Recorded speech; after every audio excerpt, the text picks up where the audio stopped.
Cool, so as Rachel said, my name is Tim. I've been coming to St. Michael's now for about 4 years, primarily in this evening celebration.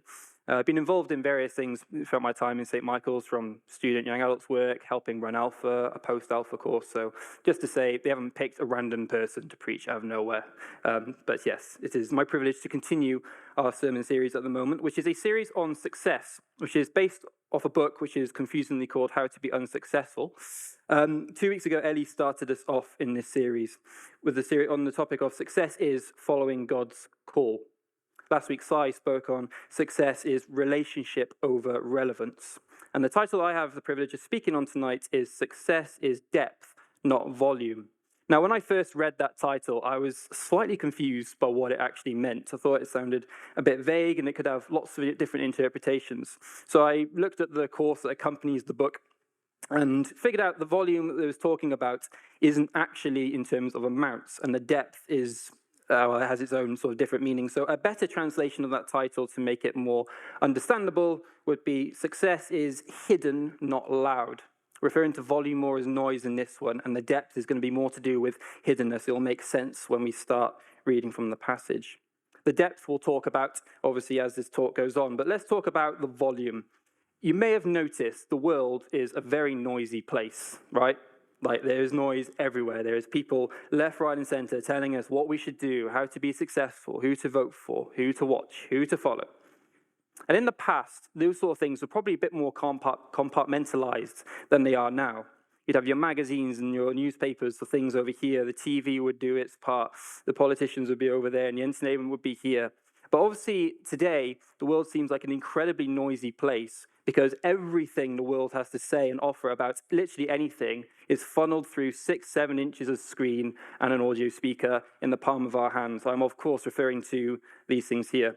So the world has become very noisy, not just because we have more access to everything that the world wants to say to us, but also because every single person now has a platform and a microphone to speak from.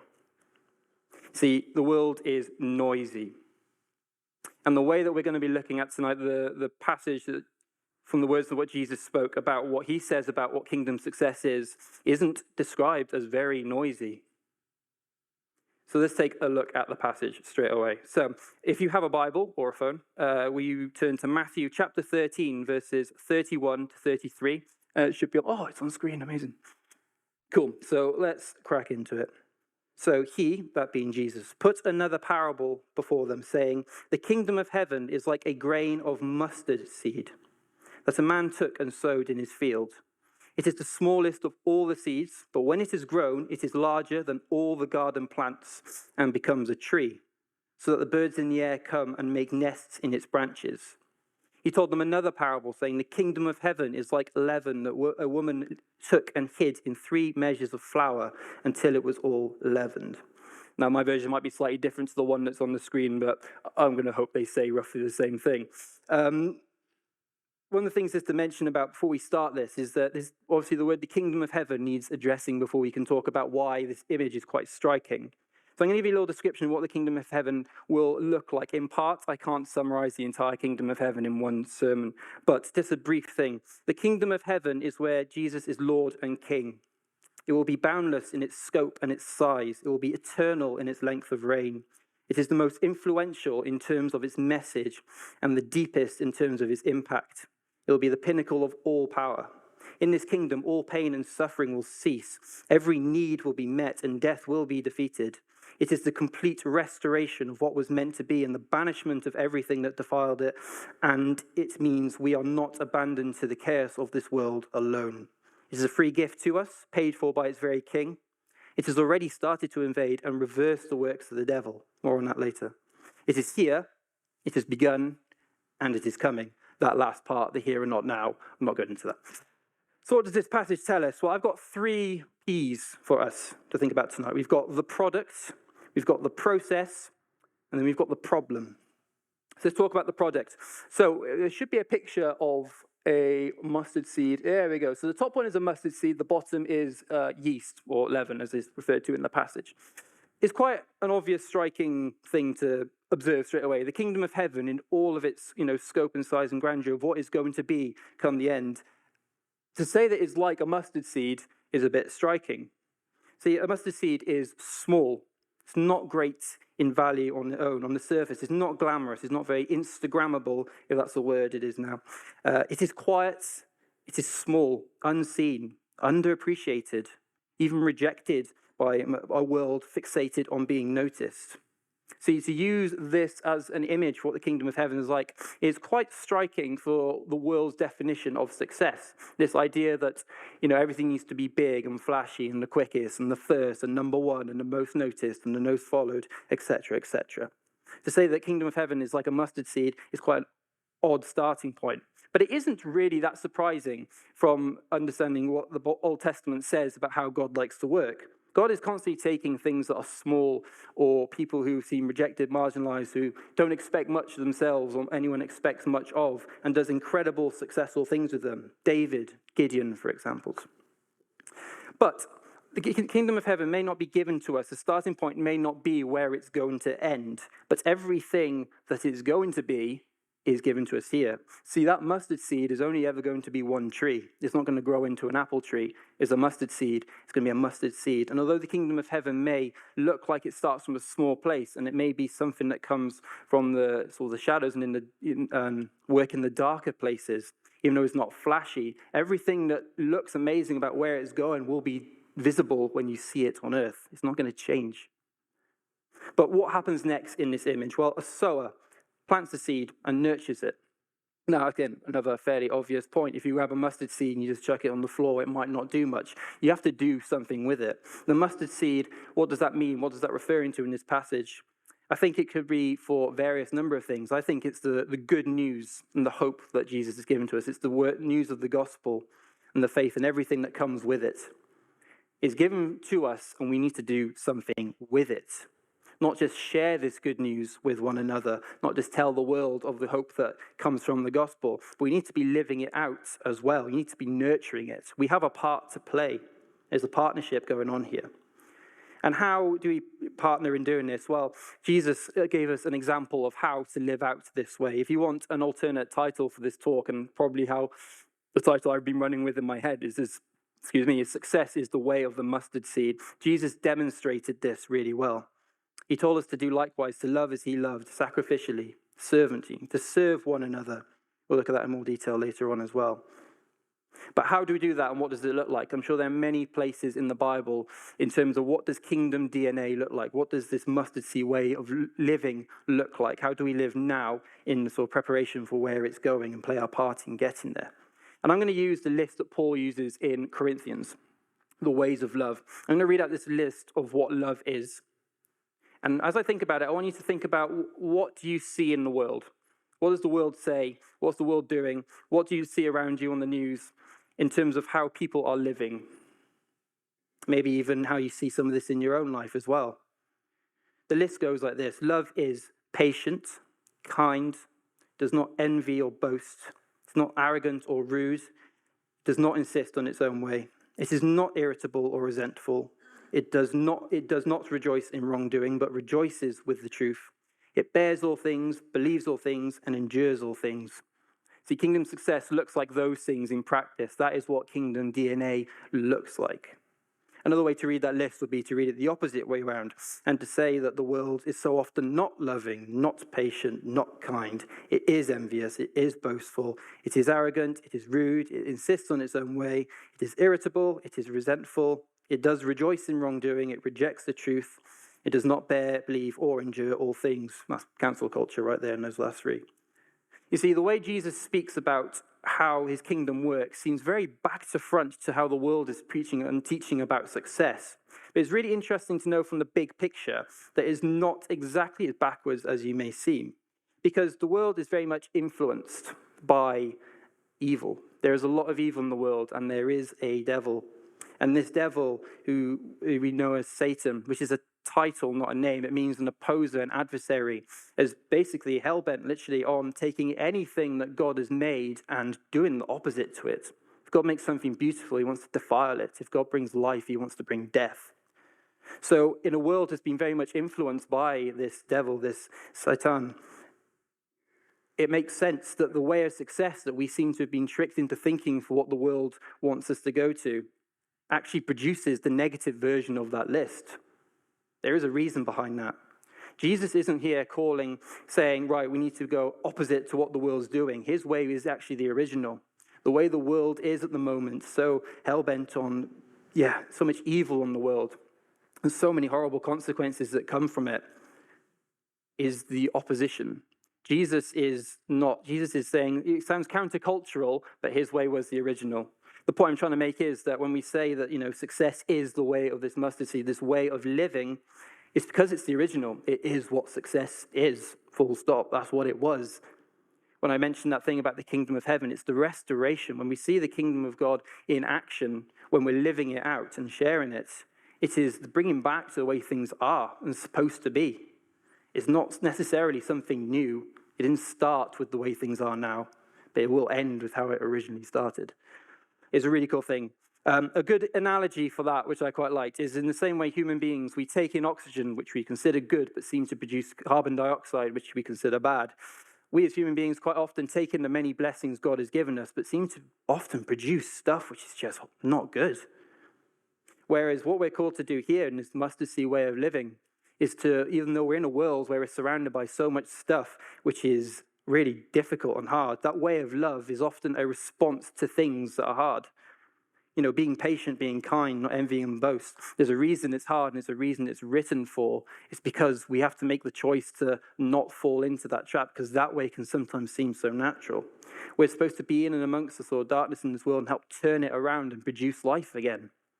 Mustard seed tree, you can probably see where I'm going with this. A tree takes in carbon dioxide and produces oxygen. To an extent, it's a bit of a cheesy analogy, but we're supposed to be the spiritual trees of this world, bringing life and restoring things back to the way they're supposed to be. And we're supposed to share this so more and more people can get on board and be transformed by this. And a spiritual forest will make a greater impact than one tree on its own. It's a bit of a corny analogy, but I think the point's made. But the analogy doesn't end there. The tree grows really big in this parable. That's a really interesting theme. It recurs in the Bible quite a lot, that God's kingdom is very big. But he likes to make the point that it is comparatively bigger than the worlds and the empires around it.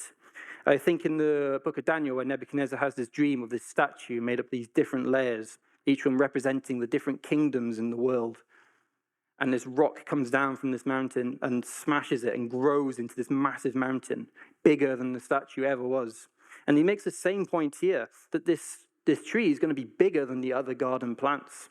God likes to make the point that comparatively, this is going to be bigger. If you had any doubts in terms of success, if you're ever looking at the world and think, well, this is not really competing with what other people are saying, it's going to grow into something that will outlast and be greater. That's an image of success right there.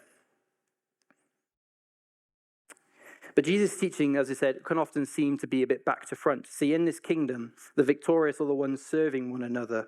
The wealthy are the ones who are giving. The crowning moment of this entire kingdom was a king who was humiliatingly killed on a cross, which was by ironically what was considered the greatest kingdom the world had ever seen at that time. Another point to make from this, and I think this is the most important one, is the birds. What do the birds do in this passage? They flock towards it. Now, think of the life of a bird doing bird things, whatever they do. It's flying around looking for food. They are quite vulnerable. They are quite meek. They are easy prey. The birds are often ones that there's a reason they're very shy if you walk up to them, because they are living quite often perilously. See, the birds flock towards it. Basically, what it's trying to say is that a bird with everything it needs sees this mustard tree and go, for the things it needs, food, security, shelter. It looks at this tree and goes, yes, that's home. I can find a home there. The kingdom of heaven is identifiable by its benefits to those who need it. It's good news for those who don't have anything. The people who were drawn to Jesus' words were the outcasts and the marginalized at the time. They still are. Birds find shelter in a home, and that's what the kingdom of heaven should be looking like in our lives. Feeding the hungry, giving shelter to the homeless, welcoming the rejected, loving those who have been loved and may be difficult to, providing for the neglected, restoring dignity to those who've had it taken away. This is the way of the mustard seed. This is what kingdom success looks like. See, the problem is everyone else in the world, those people who are chasing their own versions of success, are quite often creating the problems which we're being called to fix, to restore. It is countercultural in a sense, but we understand why. Quickly, before we move on to the process element of this, we'll just take a look at the yeast or the leaven, because there's a couple of interesting points to make in this as well. It's a similar image to the mustard seed. It starts off small, it grows big. But the woman in this one works it all the way through. As a really important point, the kingdom of heaven must be worked all the way through. Now, that's not just referring to taking it out into the whole world and that everyone knows the good news of the gospel, everyone knowing the love of God for them through our, not just how we share it, but how we live it. But it needs to be worked through our own lives as well. It needs to saturate through everything. See, to be successful in this kingdom way, we need to let it be successful in our lives first. This is hard for me to say up here because I struggle with this. And even in preparation for the sermon, I was very well aware of how much I struggle with this. That's why we meet together. I need you guys to help me in this as much as we need to help each other. But it needs to go through our hearts, our finances, our relationships, our work, everything. The kingdom of heaven needs to permeate through everything. So the desire to permeate through the entire world comes from what God has put in us. Secondly, also, the yeast begins to react and change its environment. Now, I'm not a baker. Half my family are, but I'm not. And one of the things that the yeast do, I Googled it, is that it reacts with the ingredients in the dough and in the right conditions will produce carbon dioxide and expand the dough, causing it to change. If anyone want to challenge that fact, you bakers in this room? No? Cool. Right. It's a really interesting thing. The kingdom of heaven reacts with what is in the world. It transforms the place that it's in. See, you want to talk about these products, these things that mark in success. The kingdom of heaven will be seen by its transformative power in the world. It'll transform lives and bring a way about we love for people, as we earlier, when it'll bring about that mustard seed style of living. That is the evidence of the kingdom. It transforms. People like to talk about, in business, who's the market, who we're going to aim our product for. Well, the kingdom of heaven can transform anyone. So the market is everyone. No exceptions, no matter how wrong people have got it in the past. That's a really important part, because if we start picking and choosing who we share this love with and who we share this news with, we've gone wrong. We've gone wrong. So we'll move on to the process. But first, just to recap what I just said earlier, both images start small, cause growth or change. The birds flock towards the tree and the dough begins to rise with the yeast. The kingdom of God is beneficial to the world. People will find a home in it. It will transform the home it is in. But point two, the process, and a really important note on this, is that being successful in doing this is knowing what you've been called and equipped to do, which will differ amongst different people. We have different gifts and abilities. But it's trusting God in the things that only he can do. Now, this is a countercultural one, because the message I often get when I go on my phone for anything is you've got to be able to do everything on your own. Be self-made, do this, do that, follow this step process, and you can build everything. Don't rely on others, don't take handouts. It's got to be all you. But there's a part in this process, actually, that is really clear that we can't do all of it. In fact, the most significant part of the kingdom's transformative power is the bit we can't do. Let's go back to the picture. You can plant a seed, you can water it, you can knead the yeast through this dough. But actually, I can't make the tree grow. I don't build a tree. I don't determine how many branches that it has. I don't decide whether it's the tallest one in the world or not. In those examples, you leave it to science to do the part. You do your bit, science actually makes the desired outcome happen. It's the same with the kingdom success. Only God can transform human hearts. Only God can save. So we're called to obey, to live out the way of this mustard seed, to share the good news of the gospel, to be obedient to what God calls us to do, and then to trust that he will do the part that only he can do. We sometimes don't get that very well, do that very well. Success in God's kingdom requires an active daily reliance on God doing his work through the power of the Holy Spirit. It is countercultural, because you want to see this outcome and you're doing your part in this outcome, knowing that there's a huge chunk in the direction the way this could go, which you just can't do on your own, to trust God to do it. Also, sometimes what God calls us to do can sometimes seem almost counterproductive. Sometimes we could be planting a church, for example, and God's calling you to make this decision, where another decision could be more beneficial in your mind to the congregation that you have. There are so many different examples of how the Christian way of living doesn't match up with the world's idea of how to live successfully. I mean, I think one of the disciples that used to demonstrate this quite a lot, not getting the big picture, is Peter. You remember when Jesus was foretelling his death, and Peter was like, no, no, no, no way. And Jesus was like, no, you don't understand. Sometimes we don't understand. You see, it's not to be considered sometimes as a step back when God calls us to do something which doesn't seem like it matches up to the world's idea of stuff. But think of it better as a seed has to be planted underground in the darkness to reach the darkness to bring everything up into the light. That is probably a better image to use whenever you find yourself in a situation living the Christian faith and realizing it doesn't quite seem like the thing I would naturally want to do. Actually, to trust God that he will do the work. Remember, a seed has to be planted before it can reach the light.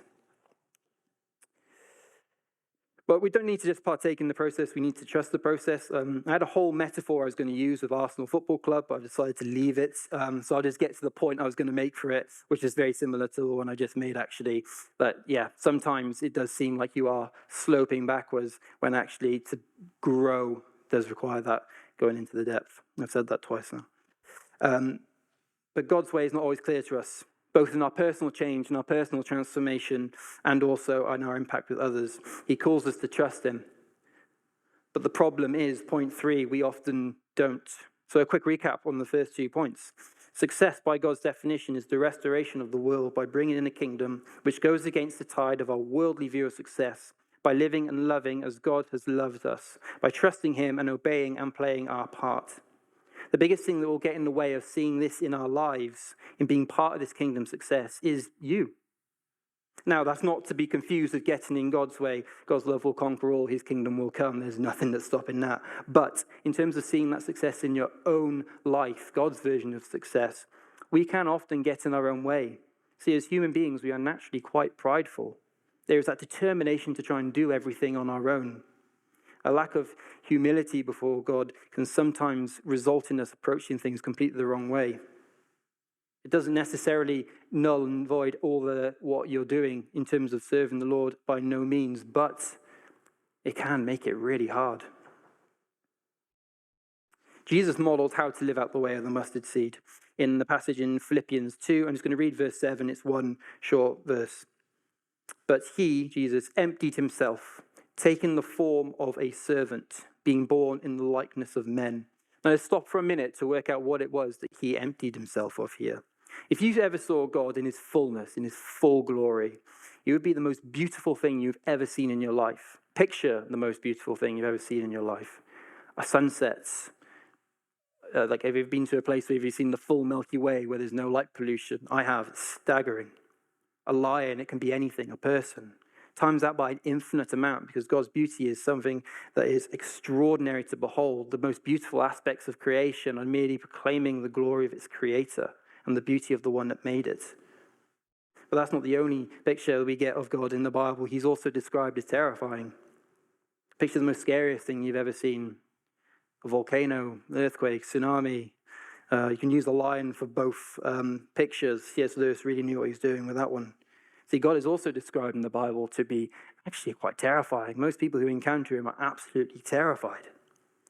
So if Jesus came down to earth to demonstrate the way of the mustard seeds, to serve in the darkness of this world, can you imagine how it wouldn't quite work if he was in his full glory? Imagine Jesus like that trying to wash your feet. You'd just be flat on your face on the floor. Actually, to be honest, given that would have been before he died on the cross, you'd probably be dead. It wouldn't work. You wouldn't be able to demonstrate this. He didn't do this because he had an ego problem. He didn't do this because he had pride getting in the way. He did it so we could follow his example. The wealthiest and most powerful person in the world, if they laid aside everything that they had and what they were for service of the kingdom of God, you would not come close to laying aside what Jesus laid aside to demonstrate it. When you see him face to face, you're going to be gobsmacked at actually what it took for him to become a human.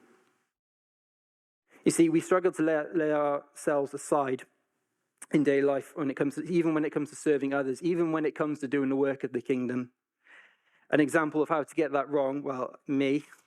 I'm sure many of you can relate to this, but in my life, by worldly versions of success, I wouldn't consider myself the most successful person in the world. Might be a wrong way of looking at myself, not really relevant. But one of the things it has led me to do is very much search for compliments and validation in every area of my life. Maybe relatable, maybe not so. And the place I used to find and get that the most in my life was in churches, Sunday school, youth, discipleship years that I've done in a couple of various churches here. A lot of people have said so many kind things to me growing up and called things out in me that have been really uplifting and positive. And I'm incredibly grateful for every single person who has. But the problem with that is that I often used to go searching for more. That became something I became attached to, almost addicted to. And when I was trying to continue to serve in the church, and don't get me wrong, I definitely wanted to see God's kingdom come, and I wanted to be part of the success that he calls out. But there was this other part of me that wanted that self-accreditation as well, and it sometimes outweighed the other one. And what this looked like in my life was that I did not trust this process that we were talking about earlier. I wasn't trusting God to do his part. I was trying to do it all on my own. And what I ended up with was a really, really rough time. So I still do, help out with the Alpha courses. I used to find out years ago, especially when I get to the end of them, I was exhausted because everything became so dependent on how I was doing, how successful was I being. There wasn't this humility to let God do his part. I wasn't humble enough to really realize what I was actually being called to do, that I became, firstly, emotionally very inconsistent. One week I think, great, things are going really well. I'm doing a great job. The next week, maybe it doesn't happen so much. I wasn't seeing what God was doing. I was only seeing what I was doing and taking the consequences of that on my own. It led to me being tired. It led to a lack of desire to want to continue. I remember actually a couple of years ago stepping away from anything sort of ministry related because I just became so tired. When I came back in, I told myself it needs to be from a more humble viewpoint. And I tried to make that the focus. And I noticed a couple of things when I did. Pause for a second. I've not mastered this at all. Like this week, preparing this, it's been a really clear demonstration for that. My dad's probably going to nod his head as he's helped me through this week, as I've let all sort of things, fear, arrogance, whatever it can be, get in the way of actually what God wants to say. But a couple of things I notice when you humble yourself before the Lord, when it comes to serving him, it creates a greater confidence when we lay aside what we can't do.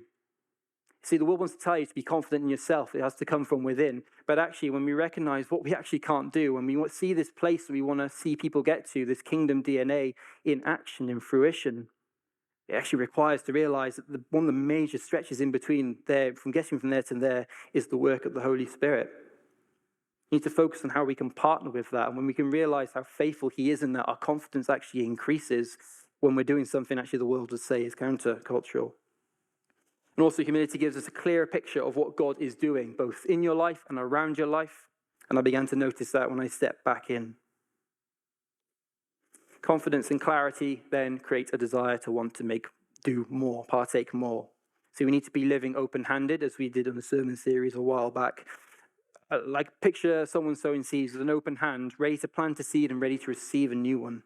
Not close-fisted, trying to grow the biggest tree we can grow on our own. See, in the world, it is hard to be humble and loving if you're chasing the world's view of success. It's why Paul's list is really difficult to do. But when we are fixated on what God wants to do and on his kingdom, and we are working in partnership with the Holy Spirit, and it becomes the opposite. It becomes hard to be prideful and unloving, as it was hard for me to be arrogant and chasing self-service in the past. It flips around. God can do more with a little than you can do with a lot. So to bring this into land, to summarize what I've said so far, the product of the kingdom is change both in our own lives and in the world, and the change is the reversal of the evil that has infected it. The process is obedience to the calling that God has in our lives by following the example he set in the ways of love for one another and trusting him to do what only he can do. And the solution to the problem is to learn to lay ourselves down and our determination to try and do everything alone because we can't. That is the way of the mustard seed.